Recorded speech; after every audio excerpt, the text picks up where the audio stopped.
김어준 씨가 또 좀 도마에 올랐습니다. 황운하 민주당 의원도 같이 등장합니다. 들어보시죠. 마침 대검에서 불과 그 2주 전에 마약과의 전쟁 한동훈 장관이 선포했거든요. 그 우선순위가 달라졌다고 할 때 그 안배를 그쪽에 둔 거 아닙니까 혹시? 용산에서 이번에 마약 성과를 많이 내보자. 그러니까요. 그래서 마땅히 관심을 가졌어야 될, 마땅히 예견했어야 될 위험 요소를 예측하지 못했다. 저는 이 마약과의 전쟁 이런 것도 의도를 순수하게 안 봅니다. 사실상 계엄령 분위기로 검찰 주도 분위기로 정부를 끌고 가려는 거죠. 한 장관이 마약의 실태를 좀 부풀렸을 가능성이 있어요.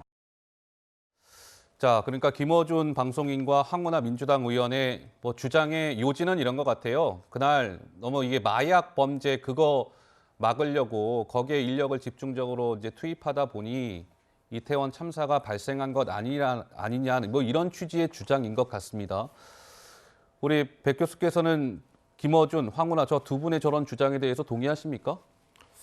네, 동의할 수는 없을 것 같고요. 근데 이제 그 부분이 이제 그 시민분들이 너무 큰 충격을 받다 보니까 이런저런 의혹을 직접적으로나마 아니면 언론을 통해서 할 수는 있겠죠. 근데 이제 말씀드린 대로 시스템에서 어떤 이게 완전히 다른 분야잖아요. 다른 분야이기 때문에 이쪽 파트 때문에 다른 파트에 문제가 생겨도 괜찮다는 논리가 나오면 이런 식의 재난 형태는 또 새롭게 계속 생길 거거든요. 그러니까 이거와 그거는 좀 별개로 보는 부분이 맞다고 생각합니다. 그러니까 이른바 저 두 분은 이제 한동훈 법무부 장관의 책임론을 좀 제기한 듯한데 이 시점에서 저러한 주장이 과연 이 사태를 수습하고 진정시키는 데 도움이 될까요? 박 수사님 어떻습니까? 모든 원인은 종합적으로 봐야 한다고 저는 생각을 하고요. 아마 저런 주장이 나오는 근거는 두 가지라고 보는데요. 예. 한번 이번 헬로윈 축제를 앞두고 기관 간에 모여서 점검 회의를 했지 않습니까? 그 회의록을 보면 공개가 됐지만 이렇게 군중 관리를 해야 할 이런 아까 우리 교수님이나 다 예견하는 문제를 지금 지적하고 계신데요. 당연히 예견됐어야 할 군중 관리의 문제는 완전히 빠져 있고요. 여기에서 주로 성범죄, 마약 범죄에 대한 어떤 대책 여기에만 집중이 돼 있는 회의록을 우리가 발견하고 국민이 보셨습니다. 네. 그렇기 때문에 왜 당연히 예견됐어야 할 군중 관리의 문제는 전혀 예상하지 못했느냐. 라고 하는 것이죠. 그래서 이 헬로윈 집회에서 바로 마약 범죄에 대한 대응에 집중이 됐다라는 회의록이 나온 것이고요. 네. 두 번째는 그날 현장 관리와 초동 대처가 중요하다는 김영현 의원님 말씀 계셨습니다만 경찰이 137명이 파견된 것으로 그렇게 보도가 되고 있는데 그중에 절반가량이 마약 범죄에 대응하기 위한 사복경찰이었다는 것 아니겠습니까? 네. 그렇다면 137명, 그것도 적지만 그 적은 중에도 마약에 대응하기 위한 이런 어떤 경찰 병력의 운용이라고 보면 현장의 초동 대처나 이런 데 문제가 있었다. 그래서 이 문제가 참사로 이어지는데 중요한 하나의 고리 역할이 될 수 있다라고 하는 그 두 가지 근거에 의해서 주장을 하는 것인데요. 저는 뭐 이런 어떤 의도는 모르겠습니다만 이런 것을 완전히 배제하는 것보다는 네. 종합적으로 모든 것을 다 들여다봐야 된다는 측면에서 다른 정책 의도를 빼고 예. 순수하게 순수하게 그런 원인과 결과를 놓고 분석할 때 이런 부분까지도 함께 분석이 돼야 올바른 대책이 서지 않을까 이런 생각은 개인적으로 하고 있습니다.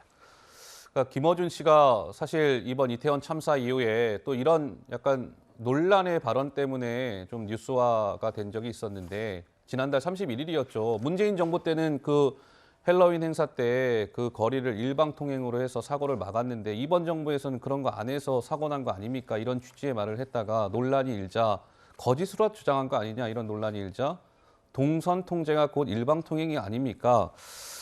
약간 또 슬그머니 말을 바꾼 거 아니냐? 또 이런 논란도 일었습니다. 근데 어쨌든 뭔가 논란이 있을 때마다 뭔가 김어준 씨가 말을 한마디씩 하면서 그 논란을 또 다른 논란을 좀 만들고 하는 그 부분은 있는 것 같아요. 지난번에 왜 언제죠? 영국 조문 때도 우리 김건희 여사 뭐였죠? 망사. 검은 예, 망사. 그것도 예. 그랬고요. 이게 이제 이런 그 대형 참사가 일어난 이런 때에 이런 위중한 때 이때다 싶어가지고 또 무슨 윤석열 정권 자체 때문에 퇴진 운동을 한다든지 그다음에 뭐 이런 가짜 뉴스를 퍼뜨린다든지 이런 거는 정말 있어서는 안 될 일인데 이런 게 벌써 시작된 것 같아서 굉장히 참 또 실망스럽습니다. 또 분노스럽고요. 예. 이런 거 하면 안 되겠죠. 그리고 이제 마약과의 전쟁은 그 자체로서도 엄청나게 중요한 거죠. 그것을 법무부 장관이 마약과의 전쟁을 선포했다고 그래서 그것 때문에 이런 그 대형 참사가 일어났다고 하는 그 논리적인 비약 예. 그거는 정치죠. 그거는 상황 분석도 아니고 그래서 이런 것은 피해야 되는데 모르겠습니다. 아마 제가 보건대 이 이태원 참사를 가지고 앞으로 여야 간에 엄청난 뭐 정권 퇴진해야 된다 등등 네. 또 한동훈 장관에 대한 공격이 일어날 것 같은데 그런 게 이 불행을 더 큰 불행으로 만드는 게 아닌가 이런 생각이 좀 들어요. 알겠습니다. 이태원 참사 소식을 좀 짚어봤습니다.